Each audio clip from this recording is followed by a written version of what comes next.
So at this point, my mind is blown by the actions of these women who are in the dorm with me. Mainly because I've heard one say, hey, I don't have family support or help. And now I feel like, hey, these women have come home. They're in a halfway house. They're struggling. And then these other ladies, they're in a dorm literally talking about finding a pimp. So I just cannot believe this for the life of me. But this is not the circle of people that I've ever been affiliated with, or the circle or group of people that I want to be affiliated with at this point. So I continue just to do my time at the halfway house and do it low, hoping that the time here goes by as fast as possible.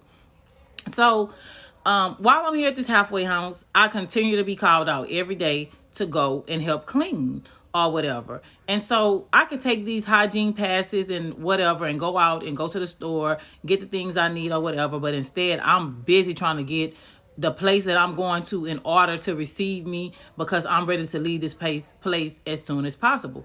Like the people at the halfway house that were working there observed me. One day, here I am going to do laundry. So you're allowed to do laundry there. There are several washers and several dryers. However, men and women do laundry together. But the men are not allowed to go in this laundry area with females, and females are not allowed to go in the laundry area with men. So if I'm in there, a man is not allowed to come in. So I remember there was a couple of guys hanging out around there. And I go with my basket of clothes and my detergent, and I start the wash, put my things in the wash, and I walk away.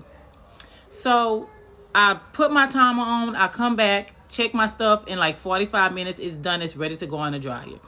I transfer my stuff from the washer over to the dryer, move my basket over, and leave again. Set my timer to come back and check on it in 45 more minutes. So I go back, I pull my things out the dryer, and I go back to my room, empty everything off onto my bed, and start to folding up my things. And as I'm going through my things now, I'm starting to notice I don't have one bra or one pair of panties inside my laundry now. All my bras and panties that I just washed have mysteriously just came up missing while they've been in the laundry room in this dryer.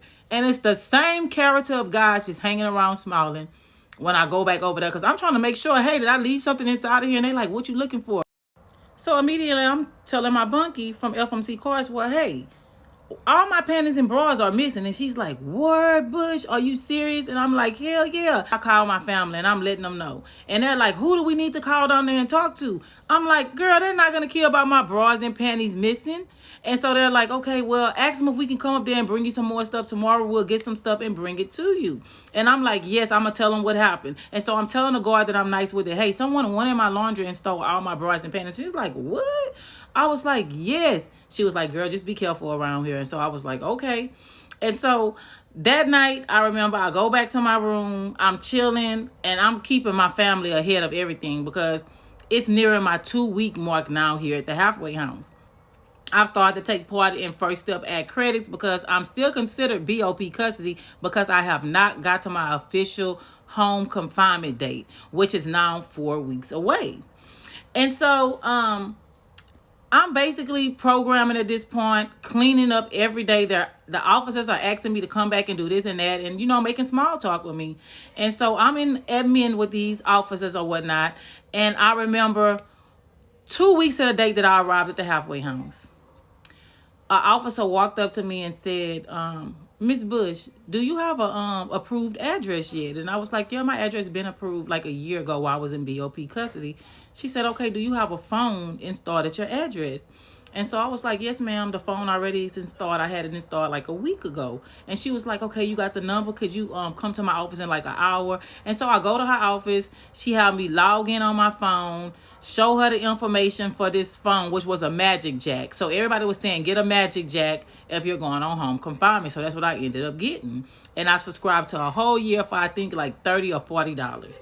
And so I showed her proof of the phone. So she then looks at me and says, would you like to go home? Would you like to see if I can send you home now? And I was like, wait, you mean like go like for a couple hours on a furlough? She said, no, I'm going to try to send you out of here because I know you do not belong here. And I was so happy when she said that. But I've been in BOP custody for 5.5 years, so I know how slow things move. I'm not looking for them to move any faster. So I'm like, okay. So she come back to the dorm, give me papers to fill out. Then a guy that's probation officer at the halfway house calls me out, sits down with me, asks me for my address. I'm telling him I'm going to Cypress, Texas. Giving my sister information, all the good stuff. So this officer is basically telling me that, he's going to try to get out to my residence and get it approved today. And so I was like, okay, yeah, still not thinking anything of it. Fill out these papers, give this back to him. He told me straight up, Miss Bush, we've been watching you, and you are one of the very few that really don't belong here. Like, I can tell you are uncomfortable here. You're a hard worker and you're a good person, so yeah, I'm going to try to get you out of here too. And I was like, okay, well, thank you or whatever. Went off back to my dorm, called my family, told them, hey, they just had me fill out some papers and stuff. Told my sister, so somebody might be contacting you in the next couple of days or whatever about me coming home early. And she was so excited. I'm telling all my family, and they're so happy for me. And so I'm like, I'm just so shocked because, I've only been here 2 weeks and I still have like a whole nother 4 weeks here before I get to my home confinement date. And so I promise y'all, I'm sitting in a dorm on my cell phone, listening to music, and someone comes in there saying, Miss Bush, because at the halfway house, they respected us enough to not call us inmate anymore. They called us Miss or Mister. So they call me and I stand up and I'll go over there and they're like, Miss Bush, start packing all your stuff. We done went got your place checked out and everything is approved. You going home today.